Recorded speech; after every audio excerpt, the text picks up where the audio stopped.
السلام علیکم پیارے دوستو، آپ ٹھیک ہیں؟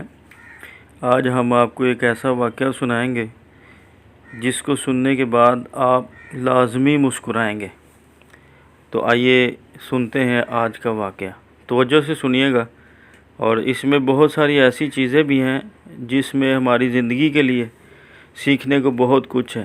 بہت سارے معاملات میں ہم ایسے کام کرتے ہیں جہاں پر بہت ساری چیزوں کی ضرورت ہوتی ہے، تو یہ واقعہ ہماری زندگی کے اندر ایک رہنمائی بھی بن سکتا ہے۔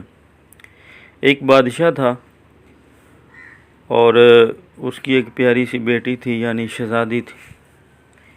شہزادی جب جوان ہوئی تو بادشاہ نے غور و فکر کرنا شروع کر دیا کہ اس کے لیے کوئی بہادر سا شہزادہ ہونا چاہیے جو اس کے لائق بھی ہو اور بہادر بھی ہو، خوبصورت بھی ہو۔ کافی سوچ بچار اس نے کی، لیکن کوئی ایسا رشتہ اس کو نظر نہ آیا کہ جو شہزادی کے لیے وہ پسند کرتا۔ لہٰذا شہزادی سے اس نے مشورہ کیا تو شہزادی نے کہا کہ ایک شرط بناتی ہوں، جو اس کو مکمل کر لے گا میں اس کے ساتھ شادی کروں گی۔ چنانچہ شہزادی نے ایک بہت بڑا تالاب بنوایا اور اس کے اندر خطرناک جانور، سانپ، بچھو، مگرمچھ وغیرہ اس طرح کی بہت ساری چیزیں اس تالاب کے اندر اس نے ڈلوا دی، اور اعلان کر دیا کہ جو کوئی شخص تالاب کے ایک طرف سے داخل ہوگا پانی کے اندر اور دوسری طرف سے زندہ و سلامت نکل آئے گا تو بادشاہ کی شہزادی کا اس کے ساتھ نکاح کر دیا جائے گا۔ اس اعلان کا سننا تھا، کوئی امیر، کوئی غریب، ہر کوئی اس کوشش میں لگ گیا۔ بہت سارے لوگوں نے کوشش کی، لیکن کوئی سانپ بچھو کے ڈنگ مارنے سے مر گیا، کسی کو مگرمچھ نے نگل لیا۔ کافی دن گزر گئے، کوئی بھی یہ مقابلہ نہ جیت سکا۔ ایک دن کیا ہوا، تالاب کے کنارے بہت سارے لوگ جمع تھے اور خواہش مند بھی تھے، لیکن ہمت کرنے کی کسی میں جرأت نہ تھی۔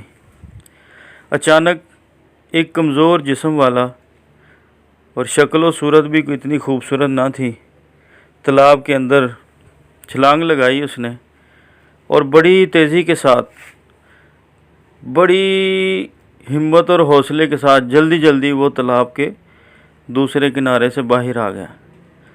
جیسے وہ باہر آیا، لوگوں نے اس کو کندھے پہ اٹھا لیا اور اس کے نعرے لگانے شروع کر دیا۔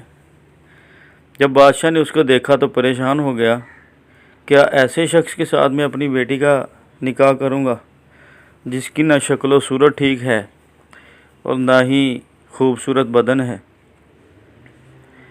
لیکن چونکہ یہ شرط تھی، طے شدہ شرط کے مطابق بادشاہ نے اس کو محل میں بلایا اور کہنے لگا کہ تم میری شہزادی سے نکاح کی بات چھوڑ دو، تم ایسا کرو، آدھی سلطنت کا تمہیں مالک بنا دیتا ہوں۔ اس شخص نے کہا کہ جناب عالی، مجھے آپ کی سلطنت نہیں چاہیے۔ تو بادشاہ کو یقین ہو گیا کہ یہ تو شہزادی سے نکاح کیے بغیر نہیں رہے گا، یہ تو پوری سلطنت کا ہی مالک بنے گا۔ لہٰذا اس نے کہا ٹھیک ہے، تم تیاری شروع کرو، شہزادی کا آپ سے نکاح کرتے ہیں۔ اس نے کہا بادشاہ سلامت، نہ مجھے آپ کی سلطنت چاہیے، نہ مجھے آپ کی شہزادی سے نکاح کرنا ہے۔ بادشاہ مزید حیران ہوا کہ یہ کیا بات ہوئی، اتنے لوگ اسی مقصد کے لیے تو جان سے ہاتھ دھو بیٹھے، اور جب یہ بندہ صحیح و سلامت بچ گیا اور شرط جیت گیا ہے تو اب یہ کیسی باتیں کر رہا ہے؟ تو اس نے کہا پھر وہ چیز بتا دو جو تمہیں چاہیے۔ اس نے کہا علی جا، مجھے صرف وہ بندہ چاہیے جس نے مجھے تالاب میں دھکا دیا تھا۔ جی دوستو، اس واقعہ سے بہت سارے پہلو نکلتے ہیں جس میں ہمارے لیے سیکھنے کا بہت کچھ ہے۔ ایک یہ بھی بات ہے کہ اللہ پاک بعض اوقات انسان کو ترقی کے ایسے مواقع فراہم کرتا ہے کہ جو اس کے وہم و گمان میں بھی نہیں ہوتے، لیکن بندہ اپنی سستی کی وجہ سے اور نادانی کی وجہ سے ایسے مواقع گنوا دیتا ہے۔ دوسری بات کہ اگر کوئی کسی کا برا چاہتا ہے اور نقصان پہنچانے کی خواہش رکھتا ہے اور کوشش بھی کرتا ہے، لیکن اگر اللہ اس کے بارے میں برا نہیں چاہتا تو کبھی بھی وہ اس کے بارے میں برا نہیں کر سکتا۔ جیسے کسی نے اس شخص کو دھکا دیا شرارت کی نیت سے، نقصان پہنچانے کی نیت سے، لیکن وہ شخص صحیح و سلامت باہر آ گیا۔ تو اسی طرح ہمیں بھی اپنی سوچ صاف رکھنی چاہیے،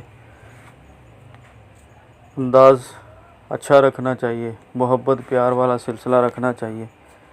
اسی طرح مل جل کے زندگی کے جو چند ایام ہیں خوشی کے ساتھ گزارنے چاہیے۔ اس ویڈیو کو لائک کیجئے، شیئر کیجئے، اور اگر ہمارا چینل آپ نے ابھی تک سبسکرائب نہیں کیا تو سبسکرائب بھی کر دیجئے۔ شکریہ۔